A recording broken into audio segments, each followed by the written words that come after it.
नमस्कार दोस्तों, मीडिया नई सुबह का खास प्रोग्राम देश दर्शन में आपका स्वागत है। मैं हूं हमवीर सिंह और मेरे साथी जानवी कुमार द्विवेदी जी। इस समय हम पहुंचे हुए हैं उत्तर प्रदेश के जिला झांसी में। हाँ, झांसी का ये मौरानीपुर नगर है। मौरानीपुर में ही शहर से बाहर ये मंदिर है प्रसिद्ध मढ़ा के हनुमान मंदिर। ये यहाँ का प्रमुख द्वार है। इसी द्वार से ही हम मंदिर में प्रभु के दर्शन करने के लिए प्रवेश करते हैं। मंदिर में खेड़ापति महाराज जी का भी प्राचीन स्थान है।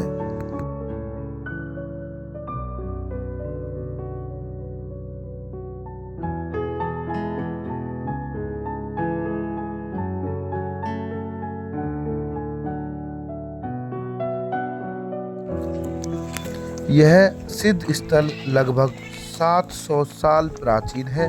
यहाँ सभी भक्तों की मनोकामनाएं पूर्ण होती हैं। यहाँ मड़ा सरकार श्री हनुमान जी महाराज का यह अति प्राचीन मंदिर है। सिद्ध स्थल लगभग 700 साल प्राचीन है। यहाँ सभी भक्तों की मनोकामनाएं पूर्ण होती हैं। श्रद्धालुओं की मनोकामनाएं पूर्ण होने पर भक्तों द्वारा डेढ़ कुंटल के विशाल घंटे अर्पित किए गए थे, जिनकी प्रतिध्वनि दूर दूर तक गुंजायमान होती है।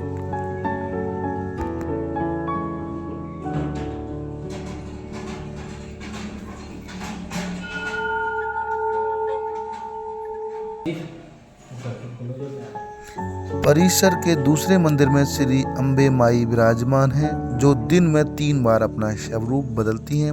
माता जी के बारे में भक्तों द्वारा कहा जाता है कि जिनके संतान नहीं होती, श्रद्धा से माँ का पूजन करने पर माँ उनकी मनोकामना पूर्ण करती है। माँ श्री अम्बे जी के मंदिर के सम्मुख भूत भावन भगवान शिव परिवार सहित विराजमान है।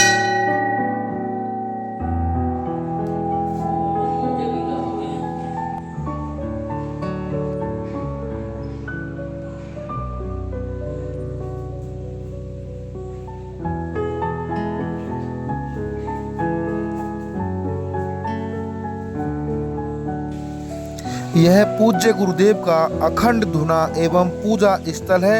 यह अखंड धुना वर्षों पुराना है, जिसमें अखंड अग्नि विद्यमान है। इसी अखंड धुना से भक्तों को विशेष रूप से रक्षा स्वरूप भस्मी प्रसाद दिया जाता है। अब इसी अखंड धुना में वर्तमान में आश्रम के महंत श्री सोमेश्वरानंद महाराज जी द्वारा गुरु परंपराओं का निर्वहन करते हुए पूजा पाठ व जप तप करते हैं। यह मंदिर लाला हरदौल जी महाराज का है। बुंदेलखंड की परंपराओं में विवाह का प्रथम आमंत्रण लाला हरदौल जी को अर्पित किया जाता है। कहा जाता है कि हरदौल जी मढ़ा सरकार मंदिर में आज भी रात्रि में ब्राह्मण करते हैं।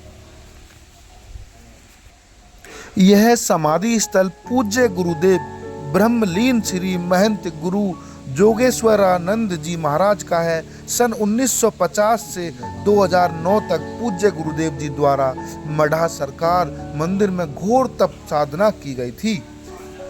इससे पहले पूज्य गुरुदेव जी महाराज ने महाराष्ट्र, गुजरात सहित मध्य प्रदेश के कई स्थानों पर भी मंदिर आश्रम का निर्माण कराकर तप साधना किया था। कहते हैं कि वर्ष 1950 में हनुमान जी सरकार ने उन्हें दर्शन देकर अपनी सेवा के लिए यह मड़ा में बुलाया था। पूज्य गुरुदेव की निरंतर तप व साधना के चलते मड़ा सरकार मंदिर में भक्तों की मनोकामनाएं पूरी होती हैं।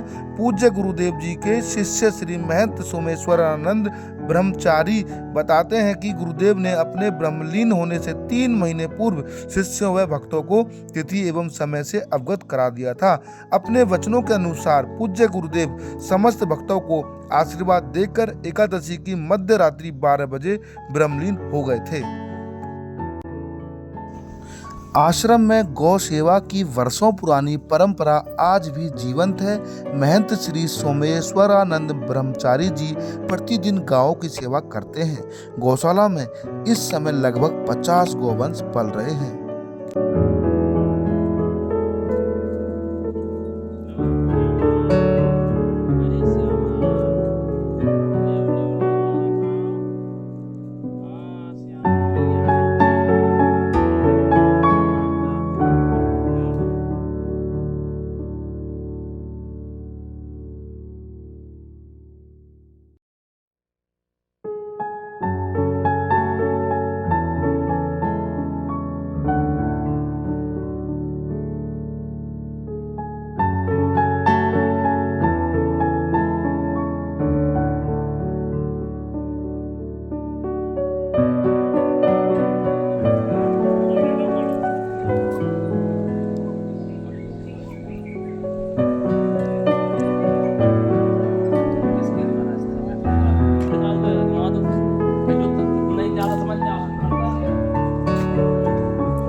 आश्रम में भगवान श्री गणेश जी का मंदिर स्थित है।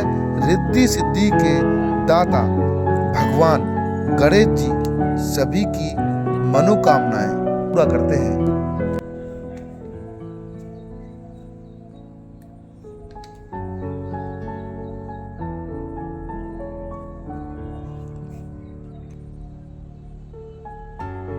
नमस्कार, मैं जानवी कुमार द्विवेदी। हम बैठे हैं महाराज जी के पास, महंत श्री सोमेश्वरानंद ब्रह्मचारी जी के पास, जो इस आश्रम के जो है प्रमुख हैं और श्री पंच अग्नि अखाड़े के राष्ट्रीय महामंत्री हैं। तो अब हम उनसे जानेंगे इस आश्रम के बारे में, पूरा यहाँ का महाराज जी महत्व बताएंगे, गौशाला के बारे में बताएंगे। तो लीजिए महाराज जी, आप यहाँ के आश्रम के बारे में। सबसे पहले तो आप इस मीडिया के माध्यम से मैं आप सबको बहुत बहुत आशीर्वाद और शुभकामनाएं। आप मीडिया चौथा स्तंभ है, उसके माध्यम से पूरे देश विदेश जहाँ तक मेरी आवाज़ जाए उन सबको जय श्री राम। देखिए, आज हमारे इस मढ़ा सरकार प्रांगण में हम लोग जहाँ विराजमान हैं, ये 700 वर्ष प्राचीन हनुमान जी महाराज का स्थान है। जानवी जी, जो आपने दर्शन किए होंगे हनुमान जी महाराज के, 700 वर्ष प्राचीन हनुमान जी महाराज हैं, 350 वर्ष प्राचीन देवी जी हैं, और भगवान शंकर का भी स्थान है। हमारे पूज्य गुरुदेव महाराज का समाधि स्थल है, पिपलादेश्वर महादेव भगवान शिव का स्थान है, और गणेश जी महाराज का मंदिर है। हमारे आश्रम के इस किनारे पे खेड़ापति हनुमान जी महाराज का स्थान है। तो ये दिव्य अलौकिक एक अद्भुत एक भगवान ऋषि मुनियों की तपोभूमि है। हमारे पूज्य गुरुदेव श्री महंत ब्रह्मलीन जोगेश्वरानंद जी महाराज, जिनके हम शिष्य हैं, उनके सानिध्य में मुझे जो है 3 वर्ष की अवस्था से और रहने का सौभाग्य, उनकी सेवा का सौभाग्य मिला। मेरा लालन पालन, मेरी अध्ययन पढ़ाई लिखाई जो भी हुआ, हमारे अखाड़ों की परंपराएं, हमारे पूज्य गुरुदेव महाराज के निर्देशन में, और मुझे सब कुछ आज तक जो भी प्राप्त हुआ सब गुरुदेव महाराज की कृपा से प्राप्त हुआ है। आज पूज्य गुरुदेव महाराज जी के नाम से श्री जोगेश्वर संस्कृत विद्यापीठ गुरुकुल, एक संस्कृत विद्यालय भी आश्रम में चलता है, जो संपूर्णानंद संस्कृत विश्वविद्यालय वाराणसी से संबंधित है, ग्रांटेड है, सरकारी है, जिसमें 4 अध्यापक हैं। 20 से 25 बच्चे यहाँ आवासीय रहते हैं, जिनको आश्रम की ओर से भोजन, आवास और अध्ययन निःशुल्क जो है आश्रम की ओर से प्राप्त होता है। लगभग यहाँ 40 गौवंश है, जो आश्रम में गौशाला है। लगभग 50 वर्षों से ऊपर से महाराज श्री के समय से गौ सेवा निरंतर होती आ रही है। 50 से लगभग 40 से 50 के बीच में छोटे बड़े सब मिलाकर गौवंश भी है। और अतिथि देवो भव, अतिथि आते रहते हैं। वर्ष में यहाँ 2 बार विशेष कार्यक्रम, महाशिवरात्रि और गुरु पूर्णिमा का उत्सव विशेष रूप से मनाया जाता है, जिसमें लगभग 10 से 15 हजार लोगों का भोजन भंडारा और कथा भागवत अनेक धार्मिक अनुष्ठान यज्ञ हवन आदि निरंतर होते रहते हैं। और आप इस प्रांगण में जहाँ बैठे हैं, हनुमान जी बहुत अद्भुत चमत्कारिक हैं। जो भी जितने भी आपने अभी मंदिर पे देखे होंगे, बड़े बड़े घंटे लगे हैं। कोई 151 किलो का है, कोई 121 किलो का है, कोई 111 किलो का है। तो ये सबकी मन्नत की हैं। कोई IAS है, कोई PCS में आया, कोई IAS में हुआ, किसी की मनौती पूर्ण हुई, तो ये उनकी ओर से जो है मन्नत माने हुए घंटे टांगे जाते हैं। हमारी माँ जो देवी जी हैं, साक्षात जो अम्बे हैं, जिनकी यहाँ बाल बच्चे नहीं होते हैं, वो पति पत्नी आकर माँ का पूजन करते हैं, माँ उनकी गोद भरती है। यहाँ जो भी आया उनकी मनोकामना पूर्ण होकर गई है।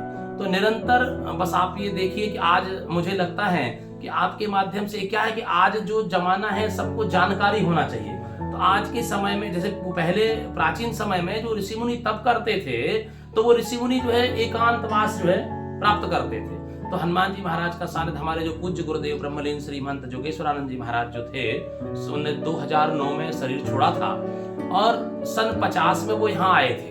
हनुमान जी महाराज ने उनको दर्शन देकर बुलाया था। स्वतंत्रता संग्राम सेनानी थे वो, और महाराष्ट्र में, गुजरात में, मध्य भारत में, बरहानपुर मध्य प्रदेश में लगभग अनेकों उनके स्थान जो उन्होंने बना कर जो है यथावत करते हुए, सौंपते हुए आगे बढ़ते चले गए। और जब वहां पर उनको जो है हनुमान जी महाराज ने दर्शन दिया और हनुमान जी महाराज ने यहाँ बुलाया, तो सन 50 में पूज्य गुरुदेव यहाँ पधारे। और उसके बाद निरंतर इस आश्रम की उन्नति जो आज आप देख पा रहे हैं, तो आप देखिए कि दिनों दिन रातों रात जो है आप देखते हैं, आपको ही 20 वर्ष लगभग इस आश्रम से जुड़ा हो गया है। मेरे द्वारा भी निरंतर अखाड़े की सेवा के साथ साथ और जनमानस की सेवा, छोटे छोटे जो है नदी, तालाब, कुएं हम लोगों ने एक हमारे जाह्नवी द्विवेदी जी भी थे उसमें, और भी कई अन्य पत्रकार थे, कई वहाँ के गणमान्य नागरिक थे।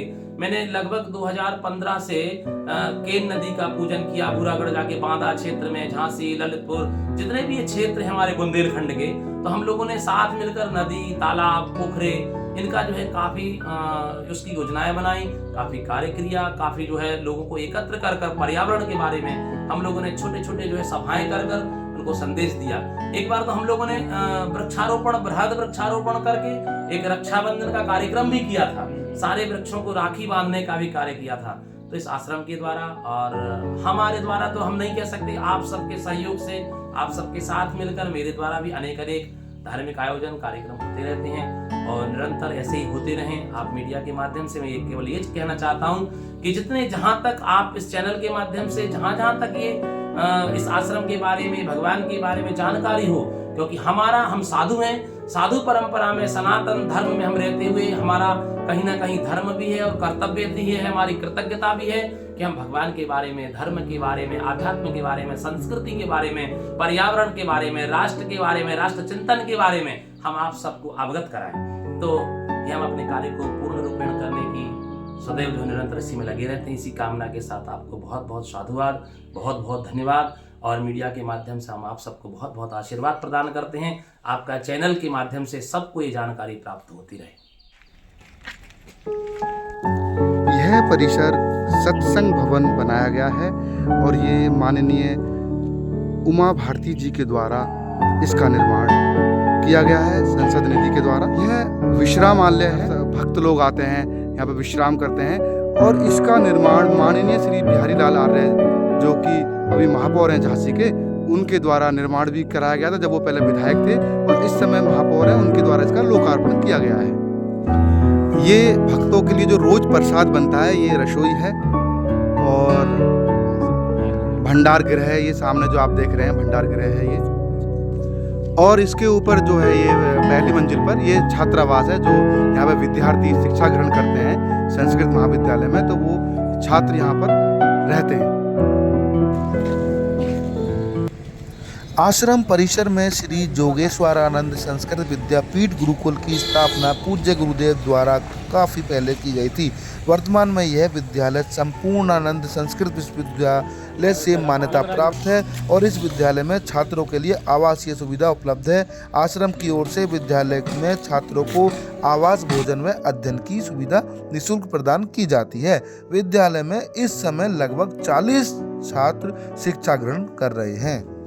ये आश्रम परिसर में ही ये गेहूं अन्न उगाया जाता है और ये आप मेरे पीछे जो देख रहे हैं ये फलों के पौधे हैं, आंवला के पौधे हैं और बेर हैं, बहुत सारे यहाँ पे बहुत सारे पौधे हैं, जिससे कि बाग हैं, तरह तरह के अमरूद वगैरह के भी बाग हैं और काफ़ी बड़ा ये आश्रम परिसर है। यहाँ पर खेती बाड़ी के साथ साथ पेड़ पौधे और बगीचे भी मौजूद हैं।